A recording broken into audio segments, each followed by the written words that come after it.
j'ai de lire en même temps ce que Danny a dit. Ouvre-le pour voir ce qu'il y a réellement à l'intérieur.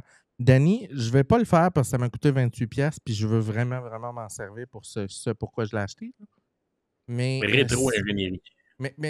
puis il est scellé, là. Tu peux pas le déboîter ou ces choses-là. Ça a l'air d'être 2 pièces de plastique qui ont été moulées ensemble à chaud, là. OK? Fait que il se défait pas. Amène-moi ça, tu vas voir. Ah Amène-moi non. ça. Est-ce que je peux, avec un Dremel, l'ouvrir? Oui.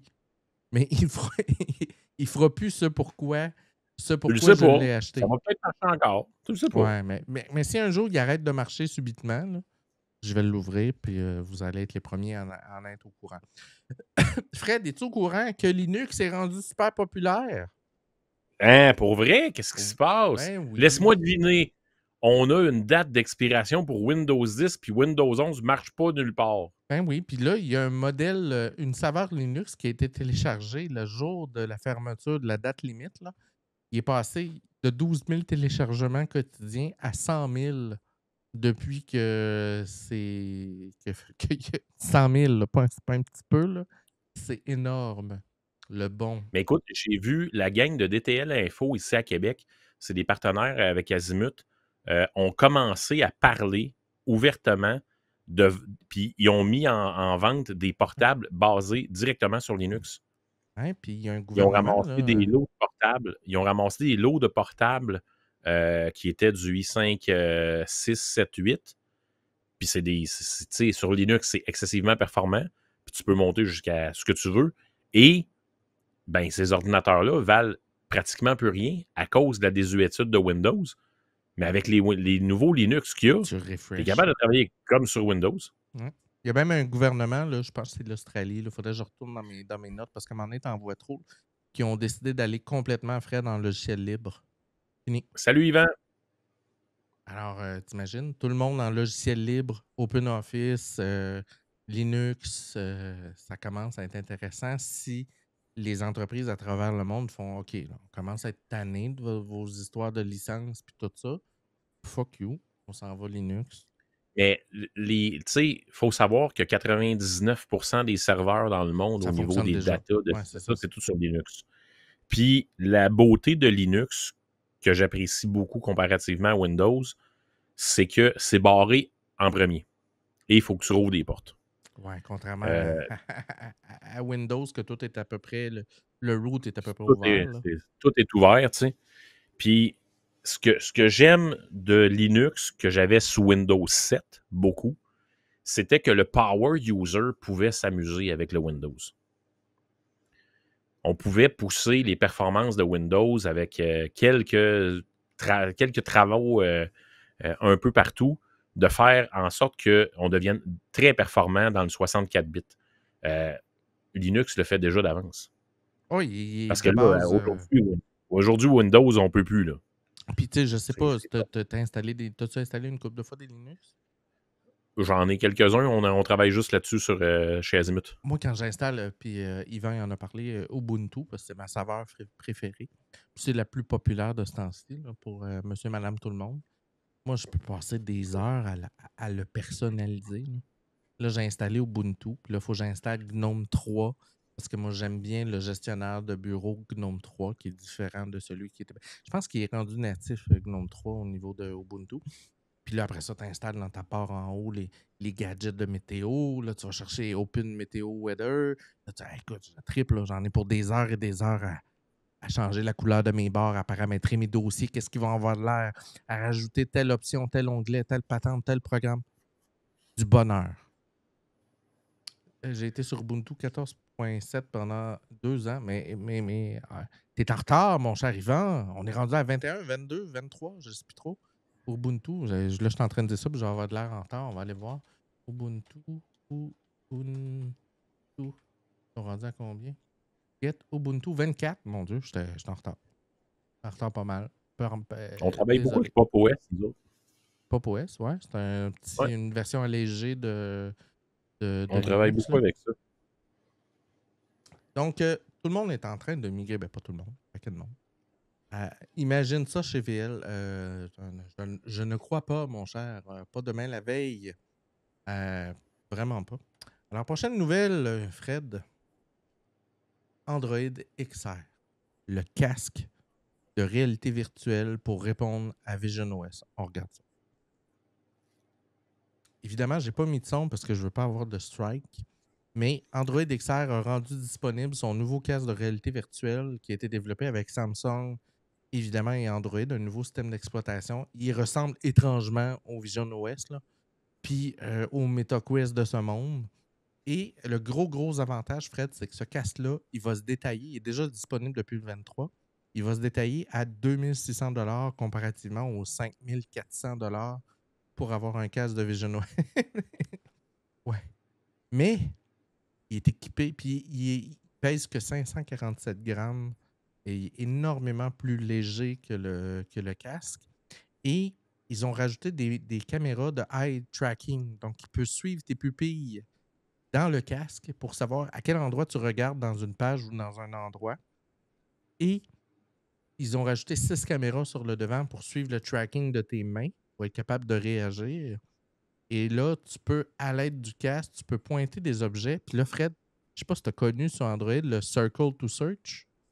Tu sais que j'ai rien d'Android, à part une tablette, une vieille tablette. OK. Il y a une fonction d'intelligence artificielle sur Android qui s'appelle Circle to Search. OK. Donc, tu peux n'importe où sur une page web dans ton téléphone faire un cercle avec ton doigt, puis ça fait comme une barre colorée. Là.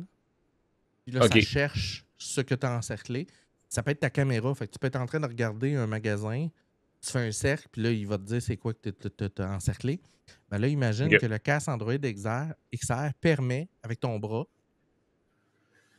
de faire un cercle. Fait que là, je pourrais t'encercler, Fred, avec le casque à la tête, puis là, je dirais Fred Gamache, nanana, ainsi de suite. Et évidemment, ils ont rajouté toute la technologie Google, c'est-à-dire Gemini Live. Donc, tu peux, avec ta voix, demander au casque, tu peux-tu me démarrer tel programme dans le casque? Tu peux-tu me dire c'est quoi le modèle de chien qui marche en avant de moi dans la cour, ces choses-là? Moi, j'ai hâte de voir parce que jusqu'à maintenant, tu sais, j'en ai essayé beaucoup de VR, puis j'ai pas encore été impressionné par la fluidité puis le réalisme de l'over. Je vais dire ça de même. De l'overlap des images et tout ça. Combien de J'ai temps, hâte. ton dernier essai? Comment? Ton dernier essai remonte à Il y a 3 mois. 3 mois avec C'était la quel type grosse de casque? version. C'était Meta. C'était je me souviens plus du nom, là. Ouais, Mais c'était le Quest 3? dernier, le gros modèle là, Écoute, on de n'est Meta. plus là. OK. Il va falloir que je te fasse à jour là-dessus. Là. Il va falloir qu'on se voie à un moment donné, une soirée méta QR, QR VR et que c'était QR. Je parle. Bref, le casque est disponible. Il est quand même très cher là, parce que je ne suis pas sûr qu'actuellement, ça vaut la peine de dépenser 2600$ parce que Meta te vend un casque à 699$ qui fait essentiellement la même chose. Maintenant, il y a certaines personnes qui disent oui, mais l'Android XR a été développé sur l'idée d'un système d'exploitation, tandis que MetaQuest a été développé sur l'idée de faire des jeux. Donc, la façon de le développer n'a pas été faite de la même façon, donc ça se peut qu'il ne soit pas de même niveau. Il y a du monde qui chatte en tabarnouche. Oui, trop d'enjeux qui serait effectivement trop long à écrire. Je peux nommer un exemple, un agent qui, curieux, mais qui connaît rien, modifie ma grille des paramètres importants pour éviter le... Ouais, ben on va pas rentrer là-dedans, David. On va pas rentrer dans des sujets liés à vos entreprises. Ce n'est pas le sujet de discussion ce soir. Alors, qu'est-ce qu'on a d'autre, mon Fred? La panne de la WS. Ouais. Qu'est-ce qui s'est passé? La moitié de la planète a arrêté de marcher. Regardez. Je suis allé sur le site de la WS, puis ils ont un OK. texte de 3 pages sur qu'est-ce qui s'est passé. Et c'est un texte qui a été fait pour du monde qui travaille là-dedans. OK. OK? Fait que le responsable du serveur à l'entreprise, lui, il est capable de comprendre. Exact. Moi, je chauffais du cerveau. OK. OK? Il a fallu... OK. C'est mieux de me résumer, là. Je lisais les phrases 3, puis 4, puis 5 fois, puis j'étais comme, OK, attends, je comprends pas ce concept-là. OK, attends, on recommence. Fait que je me suis tanné, parce que, tu sais, je voulais préparer un article sur qu'est-ce qui s'est passé. Fait que j'ai pris tout le texte, Fred, Je suis allé dans Google Notebook LM. J'ai crissé le texte là-dedans. Là, j'ai fait une mise en contexte. Tu le sais, j'ai une chaîne. Ça s'adresse à des geeks débutants. Est-ce que tu peux me faire un résumé technique, mais qui n'est pas trop technique, qui reste dans le domaine du c'est correct pour des geeks, mais c'est pas too much? Ça a pris 17 minutes, Fred. Et tout ce que tu t'apprêtes à voir, en dehors de mon prompt qui faisait à peu près 7 lignes, il n'y a eu aucune intervention de ma part. Check bien ça. Aujourd'hui, on plonge dans les coulisses d'un incident majeur chez AWS.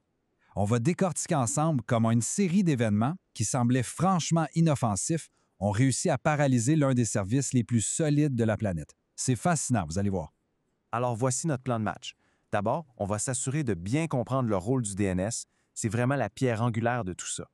Ensuite, on va rencontrer les deux systèmes en jeu, le planificateur et les exécuteurs. Puis, on va plonger au cœur de l'action pour voir comment une sorte de course entre eux a mené au désastre et à la disparition du DNS. On parlera de l'impact, de l'intervention et bien sûr des leçons à en tirer. OK, première étape, le DNS. Pour vraiment saisir ce qui s'est passé, T'es à l'aise avec les DNS, Fred? Oui, mais je suis vraiment sur le cul puis j'ai plein d'idées. Là. OK, attends. T'as rien vu encore. Tu regarderas les images. J'ai rien défini, là. J'ai pas donné d'ordre, rien, là. on doit J'ai d'abord une petite comprendre nouvelle à pour toi. Ouais. Après l'émission, on va se parler. Ouais, check bien ça. quel point c'est essentiel. Pour un service aussi immense que DynamoDB, le DNS, c'est pas juste un carnet d'adresses. Non, c'est carrément le système nerveux central de toute l'opération. Des centaines de milliers. C'est énorme. C'est le nombre d'enregistrements DNS que le système de DynamoDB doit gérer automatiquement à chaque instant. Juste pour vous donner une idée, c'est avec ça qu'il dirige le trafic, qu'il ajoute de la capacité à la volée On ou va qu'il se prendre une remet d'une pause, panne. Patricia, Donc, Ouais. parce que je me dis qu'il y a peut-être du monde qui nous écoute. Le DNS, il va-tu l'expliquer? Non, je vais en faire une explication. Peux-tu Alors, l'expliquer maintenant? oui.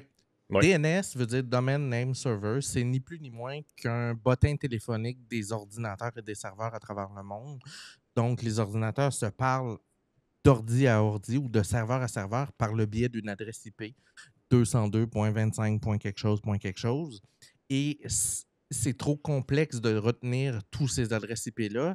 Et pour toutes sortes de raisons, les adresses IP vont changer dynamiquement parce que des systèmes, exemple AWS, qui vont activer ou désactiver des serveurs parce qu'ils ont besoin actuellement d'une ressource. Je vous donne un exemple. Il y a une entreprise dans le monde qui décide de faire quelque chose qui nécessite énormément de données tout d'un coup. Ben, DNS de manière, pas DNS, AWS de manière dynamique va attribuer des nouvelles ressources, des nouveaux serveurs en temps réel pour pouvoir répondre à la demande. Et là, vous comprendrez qu'elle ne peut pas savoir d'avance quelle adresse IP, quel ordi, ces choses-là. Donc, il y a tout un système de gestion de nom de domaine, domain name server, qui fait que serveur numéro 1, AWS, point quelque chose, pointe sur telle machine. Et nanana. Et dans ce domaine-là, il y a ce qu'on appelle des load balancers. Un load balancer, c'est un serveur qui ne fait que gérer la pression des demandes. Donc, s'il y a plus de demandes, il va activer des ressources. Et s'il y en a moins, ben, il va désactiver des ressources. Il va rediriger des trafics. S'il voit qu'il y a un centre de service de serveur est surchargé, ben, il va rediriger le trafic dans un autre centre, ces choses-là, en temps réel, pour pas que l'entreprise qui a besoin des services se retrouve en manque d'informations ou d'utilité. Puis l'autre chose, c'est que les DNS, ça vous évite de devoir taper justement une adresse IP. Oui. Si vous cherchez, exemple, le nom de domaine geekzonequebec.com, ben, un DNS vous auriez à taper une adresse qui a 14 000 chiffres et lettres dedans, qui est excessivement longue, et il faudrait faire ça sur chacun des sites web que vous consultez. Avec les DNS, quand vous tapez geekzonequebec.com, ça vérifie vous dans un vous bottin. retrouvez, c'est ça. Exact. Et ça adresse la bonne chose. Donc, on peut poursuivre. qu'on est loin de la simple traduction d'un nom de domaine en adresse IP. Là. Chez AWS, le DNS, c'est un système super dynamique qui gère la mise à l'échelle, qui isole les pannes, qui assure une faible latence. Bref, pensez-y comme un contrôleur aérien, mais entièrement automatisé pour une flotte gigantesque de serveurs. C'est lui qui dit à tout le monde où aller et quand.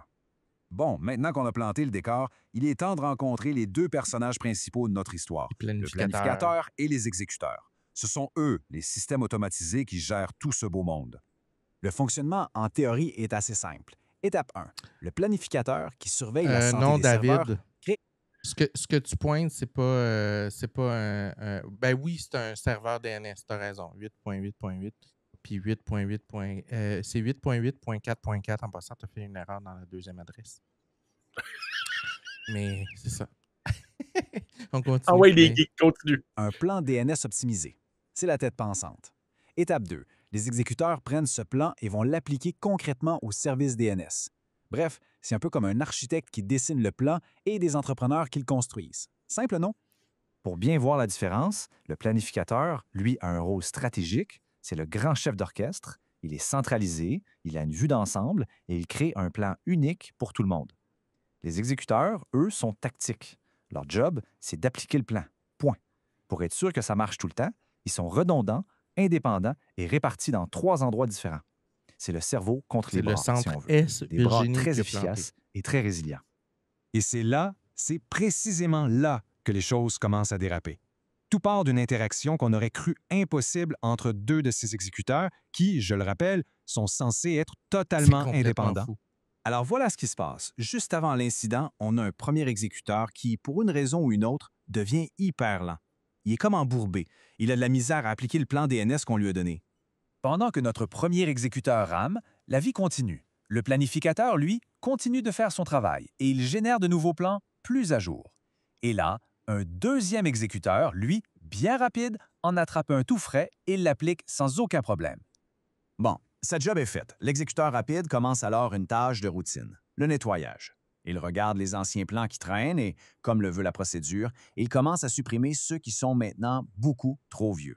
C'est du ménage, Je rien vois de la plus. merde arriver. La question, c'est qu'est-ce qui arrive quand notre exécuteur lent, celui qui était embourbé, finit enfin son travail? À première vue, tout à l'heure normal. Un système lent, un système rapide qui fait le ménage, mais c'est exactement là, dans ce décalage de timing, que la tempête parfaite se forme et que tout va basculer. Et voilà le moment critique. C'est ici qu'un bug, une faille qui était là, cachée dans le code depuis peut-être des années, se réveille.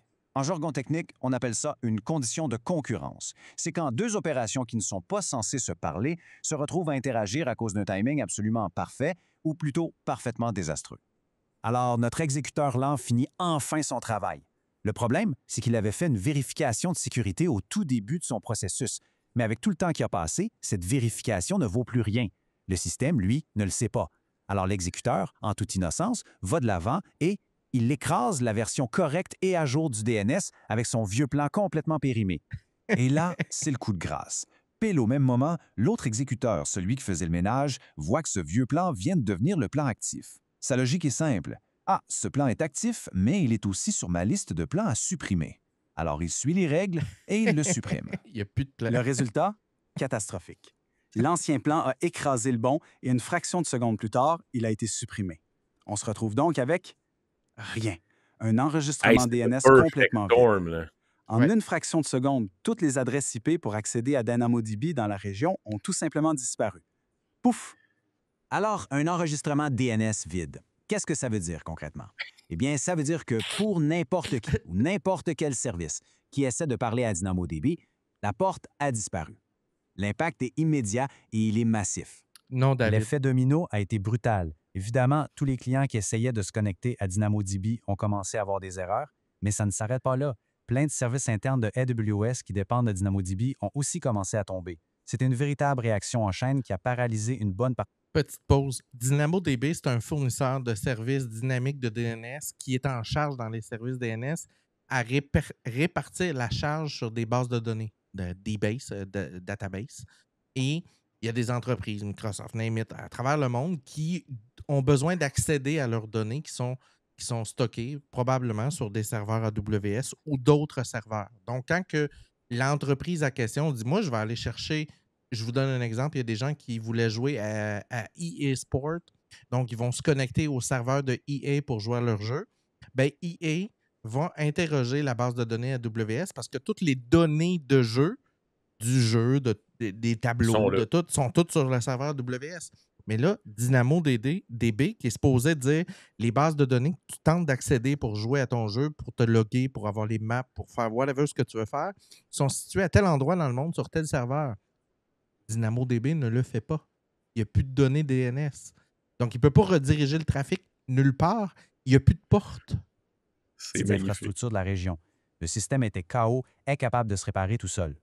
Bien sûr, dès que les alarmes ont sonné, les ingénieurs d'AWS se sont jetés sur le problème. On voit ici la chronologie de l'intervention. À 23h48, l'incident 23 commence. Moins d'une heure plus tard, à minuit 38, ils ont déjà trouvé la cause, l'enregistrement DNS vide. À 1h15, ils commencent à appliquer des correctifs pour débloquer leurs propres outils et finalement, à 2h25, tout est restauré. Ça montre la vitesse à laquelle ils ont dû travailler pour tout remettre en ordre. Bon, maintenant que la poussière est retombée, qu'est-ce qu'on retient de toute cette histoire? C'est quoi la grande leçon de cette tempête parfaite? La conclusion officielle d'AWS est très parlante. Ils disent « La cause fondamentale de ce problème était une condition de concurrence latente. Je traduis. C'était exceptionnel. Nous ne pouvions pas le prévoir. C'est pas tellement de notre faute. » Et le Mais mot-clé l'attente, ici, c'est aussi vraiment quelque chose qui l'attente. attend. Ça veut dire que le Ouais. bug Donc, ça était traînait dans endormi le dans le code depuis un système, petit bout, là. invisible, attendant juste la combinaison parfaite et hautement improbable d'événements pour se manifester. Et c'est ça le point le plus important à retenir. Ce n'est pas une seule erreur qui a causé la panne. C'est une cascade, un alignement parfait des planètes. Un processus qui ralentit, un autre qui va trop vite et une routine de nettoyage qui arrive au pire moment possible. C'est cette interaction totalement imprévue qui a révélé la faille. Au final, cet incident nous laisse avec une question assez profonde. Dans des systèmes aussi complexes, une panne, ce n'est jamais juste une seule erreur technique. C'est toujours une histoire, un enchaînement d'événements. Alors la vraie question pour les ingénieurs qui bâtissent ces infrastructures, c'est pas tant de se demander comment on va corriger la prochaine erreur, mais plutôt comment est-ce qu'on peut bien faire pour anticiper la prochaine histoire complètement folle avant même qu'elle n'ait lieu. C'est tout un défi. Alors, voilà la raison de la panne. C'est fou, là, ce que tu viens de voir Mais- là. Mais check bien ça, OK? C'est presque parfait. Oui, puis là. on va s'en reparler, là. Oui, mais on fait ça avec, tu sais, Azimuth POS, c'est un immense service. C'est gigantesque. On parle de centaines de milliers de lignes de code, sinon des millions, là. Avec tous les services qu'on est en train de finir, c'est des millions de lignes de code. Et ce qu'on a découvert avec 2 intelligences artificielles, puis je ne les nommerai pas pour conserver mon avance, c'est qu'on est capable aujourd'hui, à l'interne, sur des serveurs privés, de faire simuler le système à partir d'une intelligence artificielle versus un autre et de pouvoir envisager tous les scénarios possibles. Ouais. Et quand je dis tout, là, c'est vraiment tous les... Même ce que tu peux pas imaginer un jour penser faire dans quelque chose, lui, il va le tester. Il y a une entreprise au Québec qui fait ça. Oui, mais c'est du quoi? Hydro-Québec. Oui, ben c'est ça. Hydro-Québec Ont sont des jumeaux numériques. très, Ils sont fous. très, très performants dans ce chose-là. Puis, j'oserais dire qu'Azimuth est l'autre. Là, parce que non, mais pour vrai, j'ai été impressionné parce qu'on on a essayé en premier sur une ancienne version d'un POS qui avait été en développement il y a une quinzaine d'années dans l'ancienne entreprise de mes collègues. Puis là, on parle de code qui date d'il y a 15 ans. Et ils sont capables d'aller ajuster le code, vérifier les bugs, vérifier les interactions non demandées, etc., même dans du vieux code. Fait qu'ils sont capables, en plus, de prendre ce vieux code-là et de le transformer en code d'aujourd'hui pour avoir exactement les mêmes fonctions, la même face, Avec les tout ça. nouveautés du code. C'est complètement siphonné, mais tu sais, ça demeure un outil. Quand tu donnes les bons prompts, j'en ai parlé tantôt, ben, tu arrives avec les bons résultats. Ce que Hydro-Québec fait avec ses 2 jumeaux, C'est complètement c'est fou, des là. années, Écoute, c'est des années, et J'ai des vu années des et vidéos, années. Fred, là. Ils ont modélisé des pièces d'équipement comme genre un isolateur en porcelaine. Oui. Il est modélisé, là, dureté, surface, taux de tension électrique qui va claquer, puis tout est modélisé.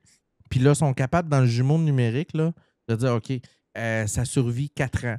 à tant de pluie, tant de ci, tant de ça, à tel pourcentage d'humidité, whatever. Puis là, ils partent le jumeau électronique. Tac, tac, tac, tac, et ils donnent un scénario. Il part, puis là, OK, tu vas avoir 12 pannes dans telle ville, en dedans de 6 mois, telle pièce va lâcher, telle pièce va lâcher, telle pièce va lâcher. Puis, OK, ben si tu ne changes pas cette pièce-là dans 2 semaines, tu as tant de pourcents de plus de chances qu'elle te pète dans les mains, puis ça va occasionner une panne en cascade, puis là, c'est fou, là. C'est parce qu'aujourd'hui, Hydro-Québec est capable de faire énormément de prévention sur les pannes électriques, justement à cause de ce modèle-là. Puis, tu sais, le monde qui était qui disait les compteurs intelligents, puis ça, les compteurs intelligents vont, dans les prochaines années, permettre à Hydro-Québec d'avoir un réseau excessivement fiable, comme il en existe peu sur la planète. Là, j'ai Parce entendu qu'ils du sont monde capables de chialer, savoir. Comment? J'entends du monde chialer. Oui, mais à Ils peuvent Montréal, il y a tout le chialer. temps des pannes. Oui, mais c'est parce qu'on est en train de faire la transformation. On n'est pas rendu là. Montréal, il y a une particularité que les gens ne savent pas. Montréal est 100%, sinon presque, réseau électrique souterrain qui a été géré par une société à part qui s'appelait la Société des réseaux souterrains électriques. Là, je ne me rappelle pas du nom. Et la majorité, il n'y a presque pas de poteaux dans les rues à part dans certains quartiers. Oui. Et tout est souterrain et tout est vieillissant. Ça date de 30 ans, 35 ans et plus. Et c'est la majeure raison pour laquelle Montréal est presque toujours en panne à cause de ce côté vieillissant. Mais il n'y a pas, Explique-moi tu sais, il n'y a pas toujours des pannes à Montréal. Puis des pannes, ça arrive. Tu sais, j'en ai eu François une hier Lambert soir. dit oui. Comment? François Lambert dit qu'il est tout le temps en panne. Ben oui, mais c'est parce que faut comprendre où on se trouve. Faut comprendre ce qu'on a autour. Faut comprendre la désuétude du réseau ou de la performance du réseau. Tu sais, la réalité, c'est que Hydro-Québec a un réseau excessivement fiable compte tenu des choses. Puis, rappelez-vous une chose, là. Hydro-Québec a commencé réellement à travailler sur la fiabilité de son réseau et sur la résistance du réseau en 89 quand il y a eu la grosse panne due à des éruptions solaires. Wake-up call. Ça a été un gros wake-up call et la planète nous a regardé aller parce que c'est pas d'hier qu'on observe Hydro-Québec à distance. Puis tu sais, les jumeaux actuellement chez Hydro-Québec sont très utiles à Hydro et très utiles au reste du monde parce que ce qu'on trouve ici s'exporte facilement. Ouais. Prochaine nouvelle, mon Fred. Windows 11, la dernière mise à jour a cassé l'outil qui permet de réparer Windows. Ça te dit quelque chose, toi, ça, Fred? Le KB 506 6835. Pas de quoi tu parles. Mais hey, l'installation s'est faite. Oui. Elle s'est faite, là. Mais ça a pris une correction dans une correction, j'imagine, parce que... Ouais. En gros, là, pour faire ça simple, dans Windows, tu as un genre de mode sans échec qui s'active quand Windows est en train d'installer une mise à jour. Et la KB blablabla a oublié d'avoir le nécessaire pour loader les pilotes. Hey, je prends une petite pause, je reviens. Ouais. Mon souper vient d'arriver. OK. Fait que il y a un système qui load les drivers en temps réel dans le système et ça n'a pas fonctionné. Et donc, la mise à jour a cessé. Il y a certaines personnes qui se sont retrouvées, dont Fred, se sont retrouvées à une mise à jour qui est arrêtée avec un message obscur dans l'écran. Et Fred, je pense qu'il a passé 8 heures à attendre que l'ordinateur finisse son rollback. Il y en a certains qui ont dû se dépêtrer parce que tout le système de récupération Windows ne fonctionnait plus. Donc, tu ne pouvais pas faire, tu sais, ceux qui sont en mode sans échec sur Windows, je dis mode sans échec, mais c'est plus ça. Puis que vous choisissez l'option tenter une réparation ou restaurer à partir d'un point de restauration, toute cette partie-là ne pouvait plus fonctionner parce que les pilotes ne se chargeaient pas. Et donc, certains ont été contraints d'être obligés d'y aller via une clé d'installation Windows pour avoir accès au système de réparation via la clé. Et Windows a dit, OK, on est au courant, on va faire une mise à jour critique, on va réparer le tout, faites-vous-en pas. Mais il y en a qui se sont trouvés le cul à l'eau un beau matin à cause de cette merveilleuse mise à jour-là. Donc, Si vous voyez passer dans votre fil le KB 506-6835, que vous sentez que vous allez avoir besoin de votre ordinateur dans les prochaines heures et que c'est critique, je vous suggérerais d'attendre encore quelques semaines parce que la mise à jour va être publiée, ils vont corriger le tout. Mais pour l'instant, mettez ça sur stand-by. Pat, tu le sais, mes connaissances en informatique, j'ai passé une soirée à installer Windows 11, tabarnak. Je voulais garrocher mon ordi, rien n'allait bien. Ouais, des fois Windows, là, Danny, tu as raison. Des fois, il y a des situations un peu obscures dont on ne comprend pas trop pourquoi il veut pas, qu'est-ce qui plante, qu'est-ce qui manque, qui n'est pas toujours clair. Et je ne sais pas si tu te rappelles, Danny, à l'époque Windows XP, quand il plantait, qu'on avait un blue screen, on avait toujours un code, tu sais, 0x800 quelque chose, blablabla. Là, tu faisais, tu disais, hey, moi, je vais être un super bon informaticien, informaticienne. Je vais prendre le code puis je vais le chercher sur Internet. Avez-vous souvenir qu'un de ces codes-là a déjà marché? Avez-vous souvenir qu'un de ces codes-là vous a déjà donné la solution du pourquoi il était planté? Non. Les estis de codes Windows te ramènent à une page. Vous avez un problème majeur. Vous allez devoir le réparer. Caroline, que t'es utile. Je me doutais pas que j'avais un problème majeur. T'as passé combien d'heures, Fred, ton ordi en mode 5-6 heures Écoute, comme faut? il était 11 heures. Non, il était plus que ça. Il était 11h30 midi quand la mise à jour a parti. Et je pense que j'ai récupéré aux alentours de 8h30 le soir. Prochaine affaire, Fred. Dans tes paramètres avancés, dans la section Windows Update. Ouais, c'est fait. Ouais, changer l'heure d'installation des mises à Non, jour. non, ils n'ont plus le droit d'y faire. OK. Puis tu peux changer l'heure aussi, mais là, tu veux pas qu'ils Ouais, fassent. C'est bon. Non, là, ils n'ont plus le droit de le faire. Autre chose, là, je vais faire un petit catch. Si vous avez plusieurs ordinateurs Windows à la maison, Windows va le détecter. OK? Et il ne fera pas télécharger la mise à jour à tout le monde. OK? Il va la télécharger une fois, puis il va l'échanger au prochain. OK? Et des fois, ça peut être problématique si vous avez une connexion Internet qui est lente ou qui a un problème, parce que il va être rendu, mettons, qu'il télécharge une mise à jour de 3 GB. Ben, s'il arrive à 2.9 puis qu'il plante, il recommence. Alors, des fois, vous pouvez avoir des spikes de consommation de données incompréhensibles. C'est parce que votre Windows, en background, il a pré-téléchargé la mise à jour. Il n'a pas été capable de la télécharger. Il a recommencé son chargement de zéro. Là, vous allez avoir 6, 7, 8 gigs de téléchargement parce qu'il est planté sur une mise à jour. OK. Fait que ça peut être utile à savoir. Danny, c'est comme tu as mal au bras, tu vas écrire sur Google pourquoi tu as mal au bras, puis cancer. Ouais, c'est ça. Ah oui, ça, c'est une autre astuce, Fred. Peut-être que tu la connais, peut-être que tu l'as déjà essayé sans savoir pourquoi. Saviez-vous, ça, c'est Presse Citron qui nous apprend ça.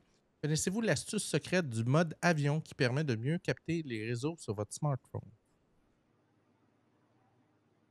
Là, ton cerveau, il fait OK, mais en mode avion, tu n'es pas supposé capter focal, là? OK, non, c'est pas ça que ça veut dire.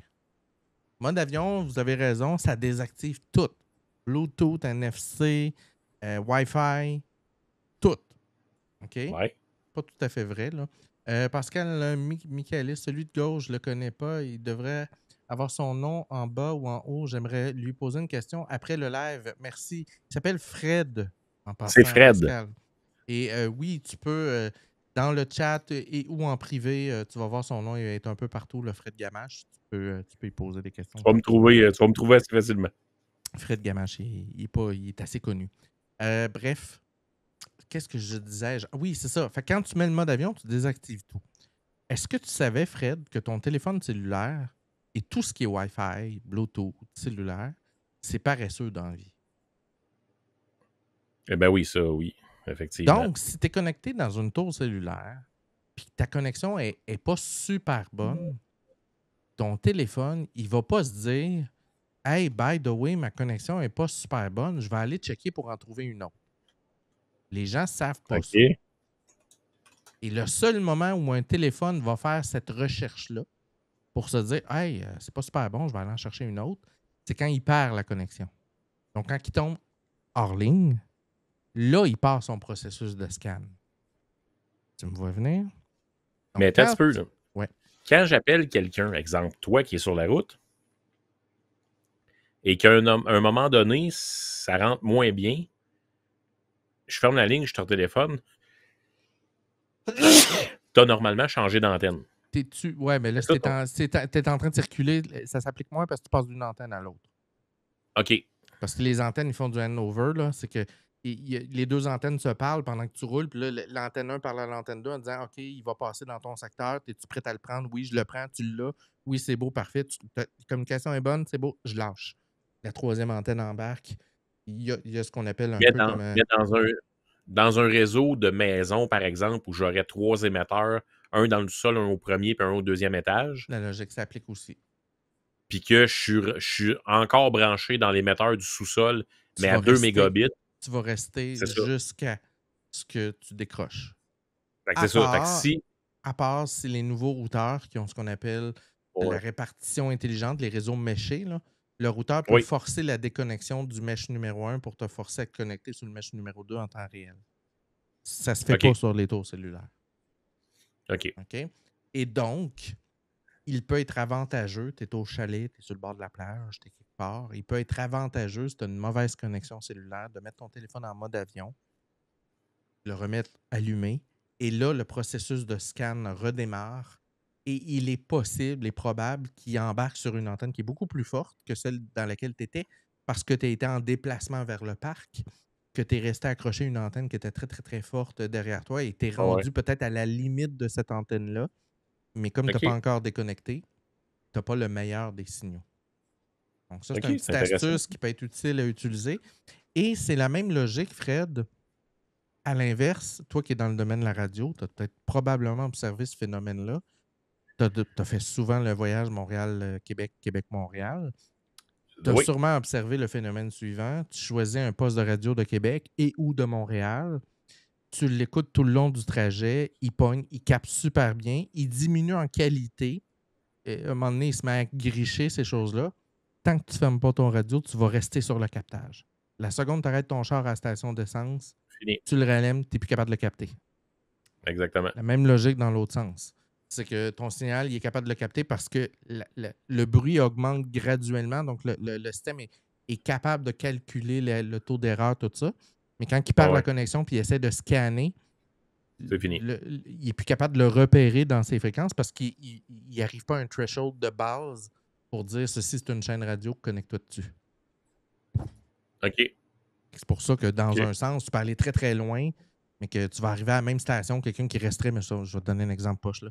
Je pars de Montréal, j'arrive à Nicolette, je vais encore pogner les stations de Montréal, mais quelqu'un qui est à Nicolette, qui essaie de pogner une station de Montréal, pas capable. OK. Intéressant. Un principe de Puis la base. nuit, ça pogne mieux. La nuit, ça pogne mieux. Oui, la nuit, ça pogne mieux. Les ondes ne voyagent pas de la même façon au niveau des ondes radio, toutes ces choses-là. Effectivement. Fait que c'était le petit astuce pour le mode avion. Puis en passant, ceux qui ne savent pas, tu n'es peut-être pas au courant, Fred, et dans les téléphones récents, donc depuis 3, 4, 5 ans, votre téléphone n'est jamais éteint. Hein? Oui. Apple, Samsung, Google peuvent repérer votre téléphone même éteint. Fait que tu le fermes puis il n'est pas fermé. Exact. On peut-tu le fermer? Pas sans débrancher la batterie. OK, fait qu'il faut attendre qu'il n'y ait plus de courant dans la batterie.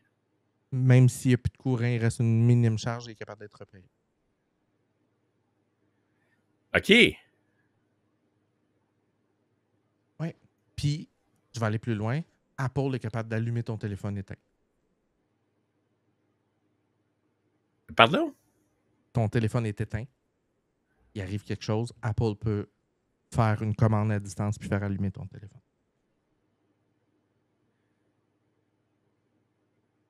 Ça, j'aime moins ça. Ouais. Puis Peu pourquoi connu qu'il ce que je te dis là.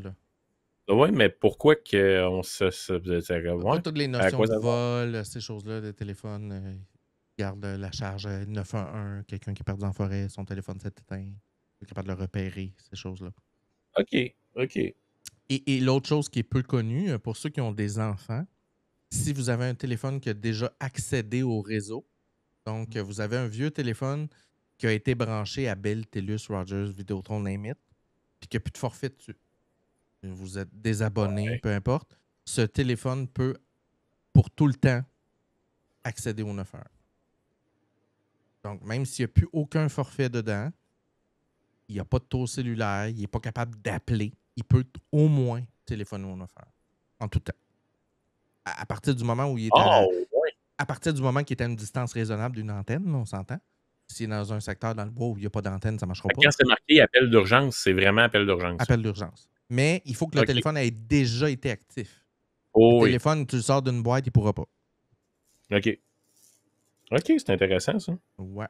C'était la petit moment astuce. Prochaine nouvelle. Oups. Fred, savais-tu ça? Vas-y. Il y a des compétitions d'Excel. Ben oui. Ben oui. Oui. Écoute, j'apprends ça. Des compétitions, des World Excel Championship. Oh oui? Des championnats mondiaux de Microsoft Excel. On regarde la vidéo de l'année passée de la finale.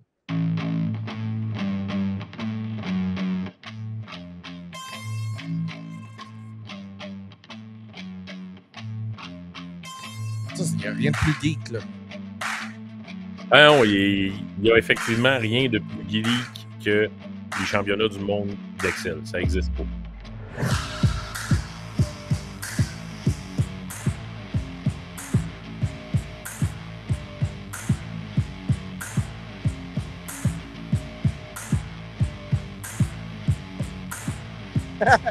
Ouais. Ah, ça se peut, ça dépend sur qui tu tombes. Tu parles.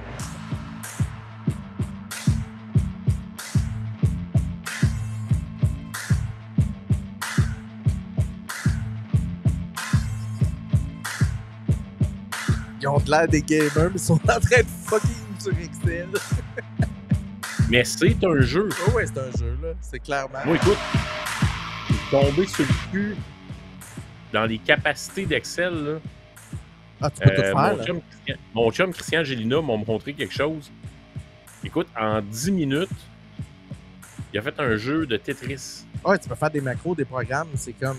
c'est sans limite. Non, mais il l'a vraiment écrit, là. Ouais.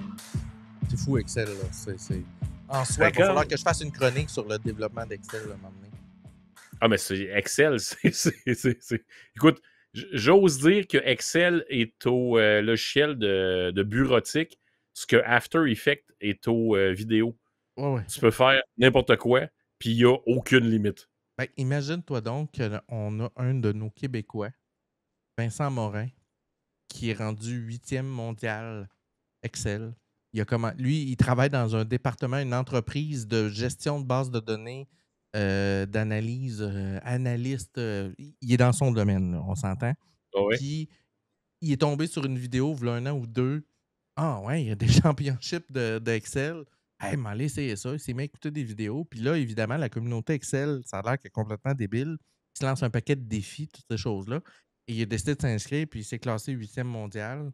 Et là, je pense que c'est le 6 ou le 8 décembre cette année, en 2025, va avoir lieu la version 2025 du championnat mondial Excel. Et là, il va faire partie des 8 qui vont compétitionner un contre l'autre pour tenter de rapporter le titre mondial.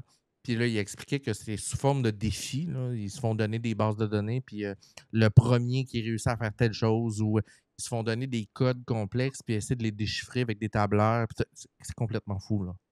C'est Il faudrait le recevoir. Ça serait pas mauvais. J'espère qu'il gagne. Ça serait encore plus hot. Mais on va... travailler sur le dossier. Oui, tout à fait. Fait que c'est ça. Fait que pour ceux qui ne savent pas, il y a toutes sortes de compétitions un peu particulières sur la planète et il y a des gens qui trippent à ce point sur Excel que ça dépasse le cadre de leur travail au point qu'ils veulent en faire des compétitions. Mais moi, Excel, là, c'est devenu une passion dans ma vie. Puis c'est complètement accidentel. Ah non, moi, Excel, je capote sur Excel. Parce que les capacités d'Excel, ça n'a aucun sens.